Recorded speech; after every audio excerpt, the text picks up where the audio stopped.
Honestly, bro, with legs like that practically flashing in front of him, how is he supposed to just ignore him? He is only human. She calls Jiang Cheng out, asking why he keeps staring at her legs.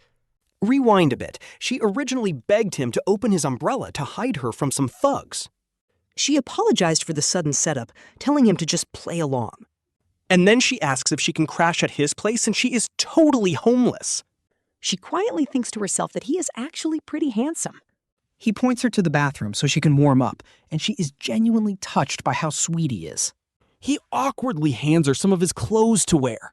He admits he doesn't have girls' underwear, but offers her a clean spare pair of his own, and immediately regrets it.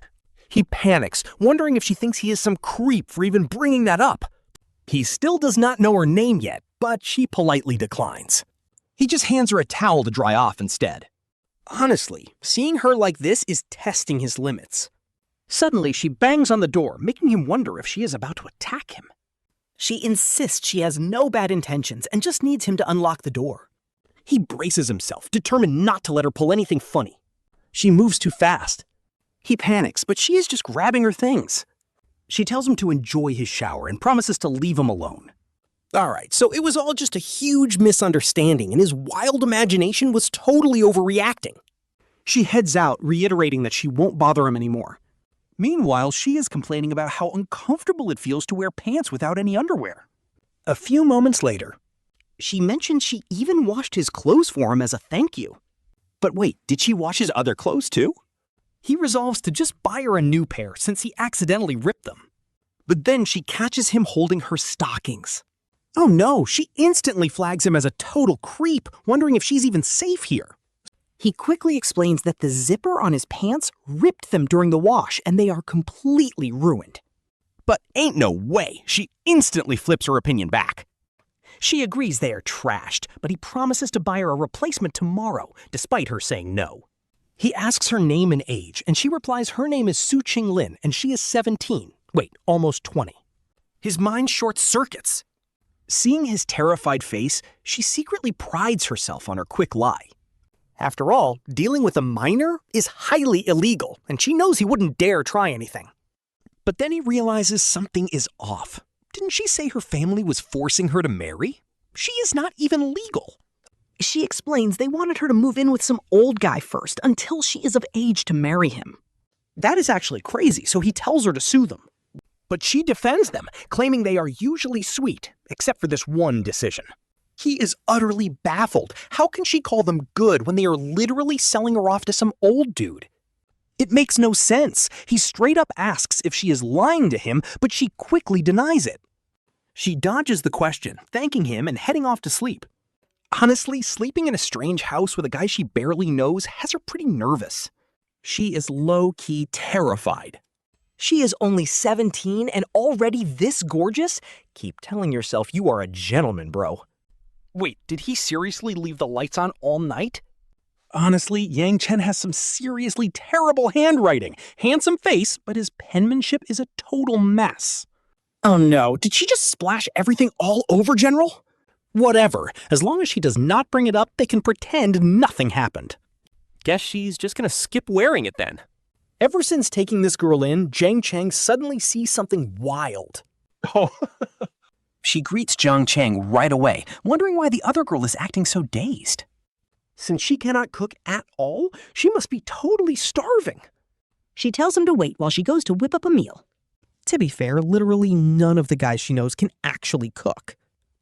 Our boy Jiang Cheng is built different. Handsome, plus he actually knows his way around a kitchen.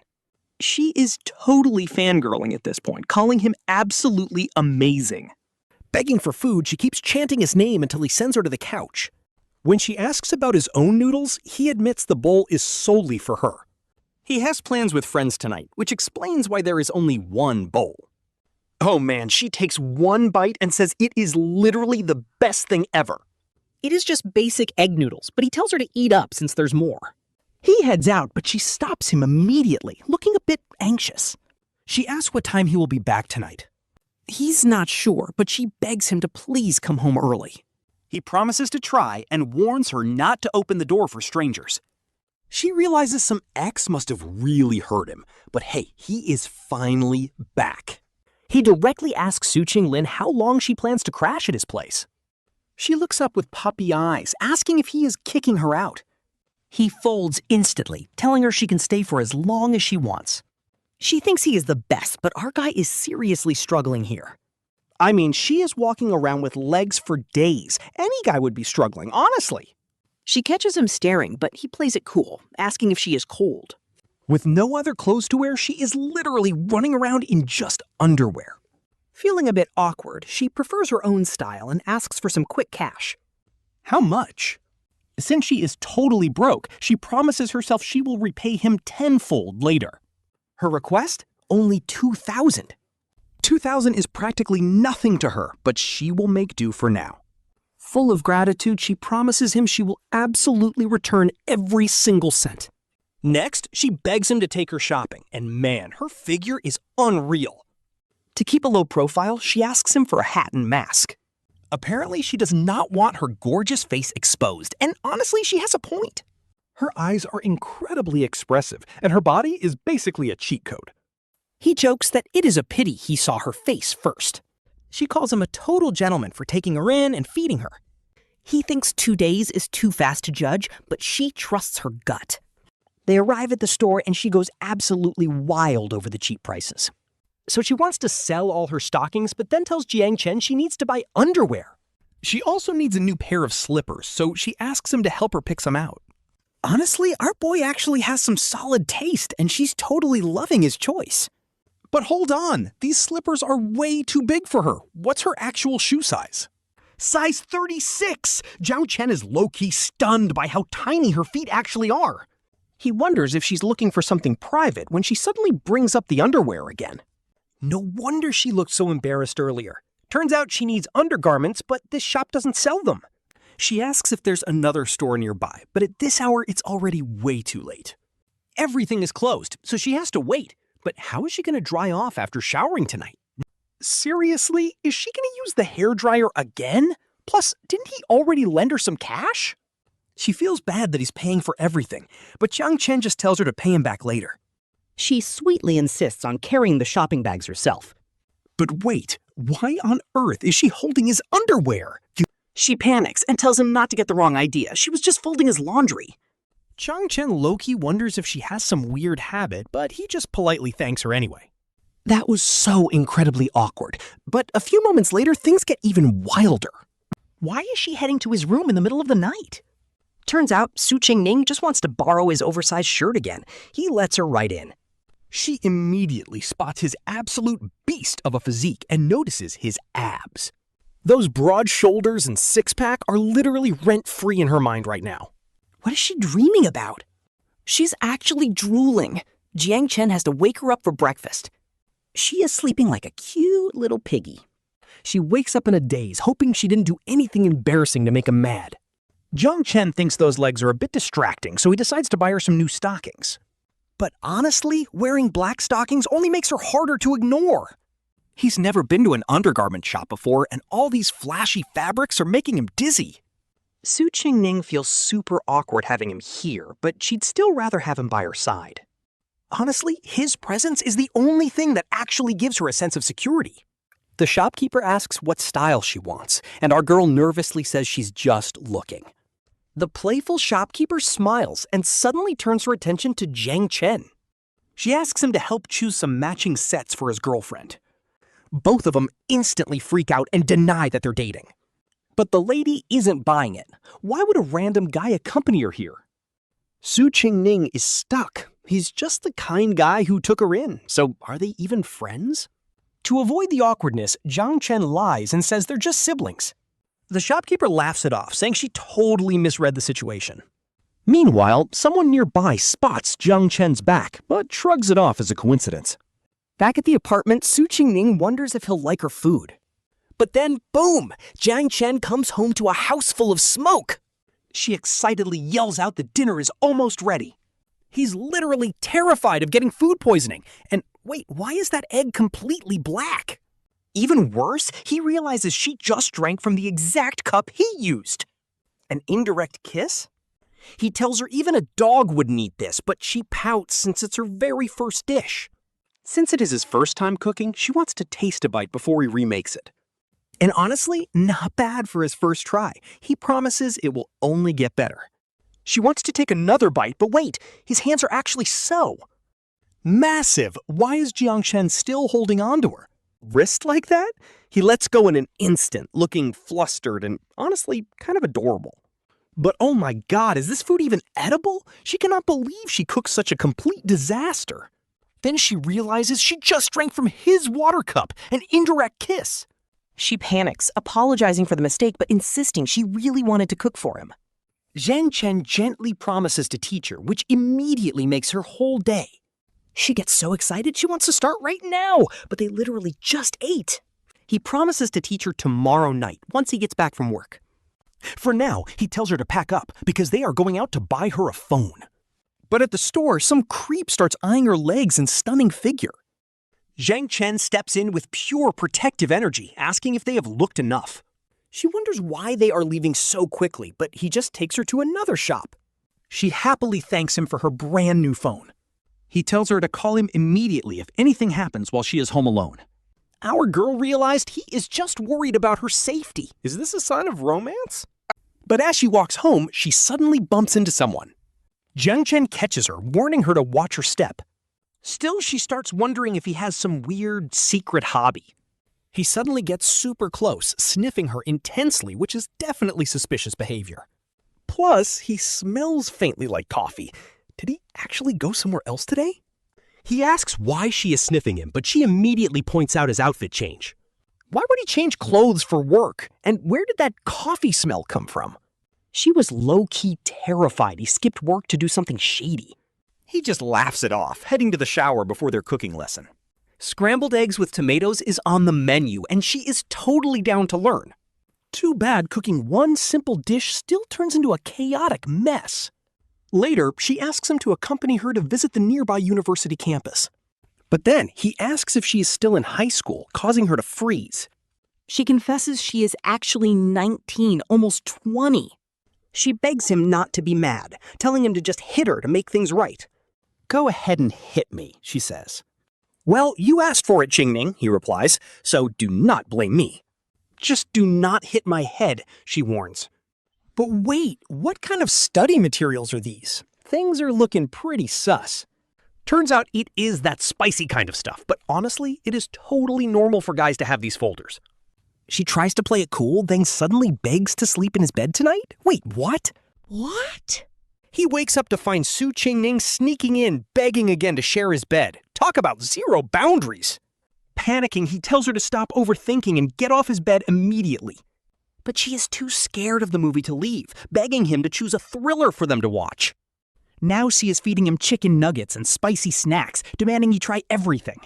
She says the beans are delicious and sweetly asks brother Jiang Cheng for some water, calling him the best. Don't be scared, Su Qingning, it's all fake.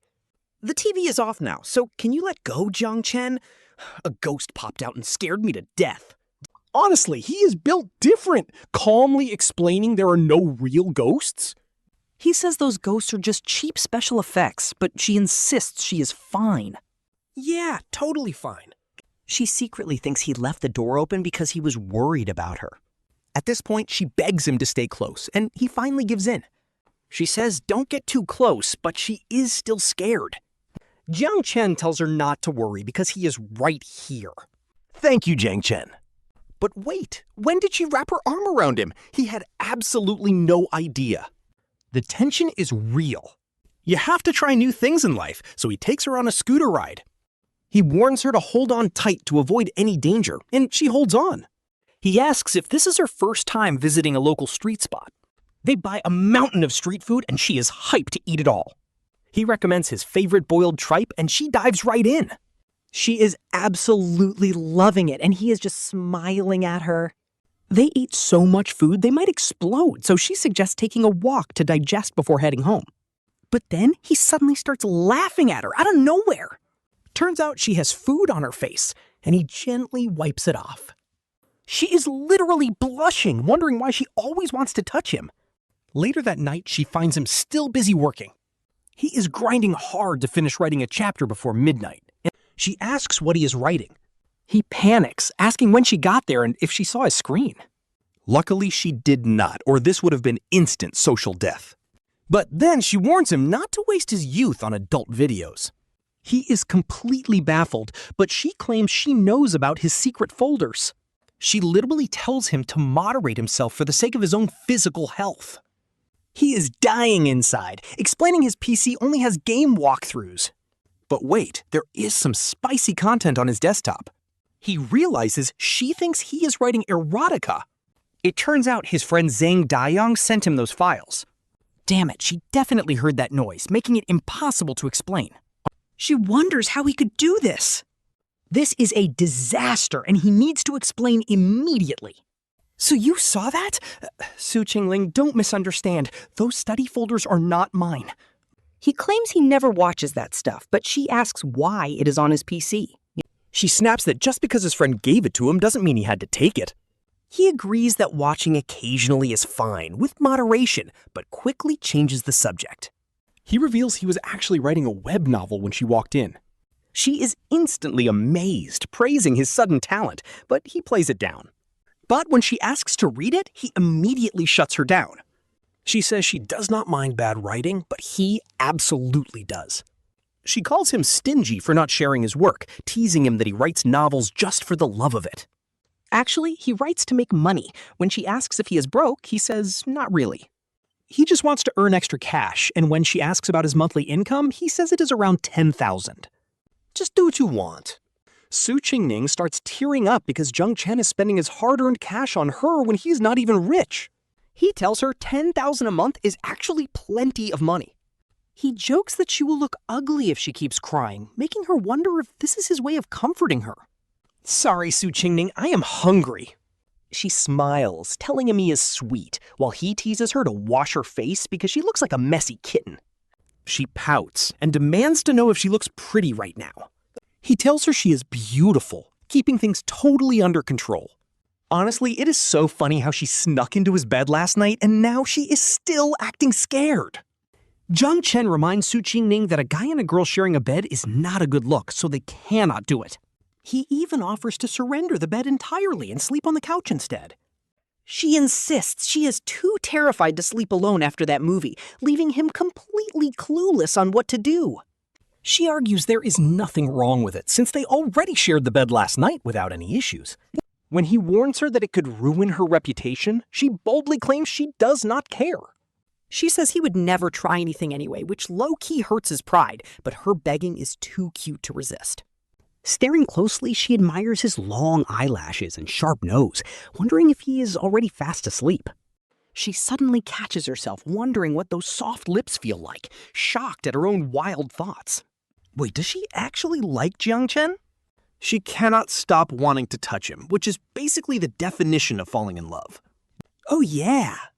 The next morning, he wonders why she is hugging his arm like a personal teddy bear. No news? This is pretty strange. He starts wondering if Su Qingning packed her things and moved out without even leaving a note. It makes no sense because she literally texted him earlier saying she would wait for him to get home. But when he finds her, she is clutching her stomach in pain, though she refuses to go to the hospital. He tries to insist they need a doctor because she looks terrible. She explains she just ate too many cold popsicles and a simple painkiller will do the trick. He sighs, telling her to rest while he rushes out to the nearest pharmacy. Once he gets back, he gently feeds her the medicine. He tells her to lie down and rest, promising the pain will fade soon. Then he brings her a hot water bag, and she softly asks him to place it on her stomach. Uh-oh. Shortly after, she gets super restless, making him wonder what she is panicking about. He calls out that he is listening. She hesitantly asks if he can run to the store to grab a few things for her. He agrees, telling her to come out of the bathroom so they can talk. She says she cannot come out right now, which honestly makes him wonder if she fell in. Finally, she blushingly confesses that her period arrived and she desperately needs pads.